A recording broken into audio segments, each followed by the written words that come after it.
தேவாலயத்துக்கு அந்த அப்பங்கள்லாம் எடுத்து சாப்பிடுகிறாங்க. சரி, நாபால் வீடு இருக்கிறது, அங்கே பக்கத்தில் நம்ம விசுவாசி வீடு இருக்கிறது.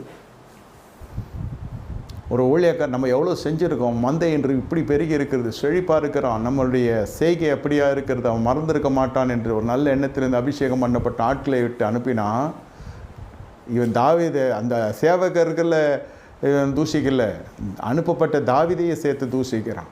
தாவீதை மட்டும் தூஷிக்கல, தாவீதுக்குள்ள இருக்கிற அபிஷேகத்தை தூஷிக்கிறான். கர்த்தருடைய பார்வைக்கு அது மிகப்பெரிய பொல்லாப்பாய் போகிறது. ஒரு ஊழியக்காரன், ஒரு அபிஷேகம் பண்ணப்பட்டவன், நீங்கள் எவ்வளவு சேவையை நீங்கள் பயன்படுத்தியிருப்பீர்கள். இதெல்லாம் கர்த்தருடைய பார்வைக்கும் பொல்லாப்பா காணப்படுகிறது. தாவீது பார்க்குறான், சரி கோவம் வந்து விடுகிறது, அத்தனை பேரையும் பட்டயத்தெல்லாம் நெய் பூசி எழுந்துறாங்க எண்ணெயெல்லாம் தடவி. அப்போது இந்த அபிகாயில் நாபாலுடைய வேலைக்காரன் சொல்கிறான், இவன் சொல்லிட்டு தண்ணி அடிச்சுட்டு படுத்துட்டான். குடியார குடிச்சு அவன்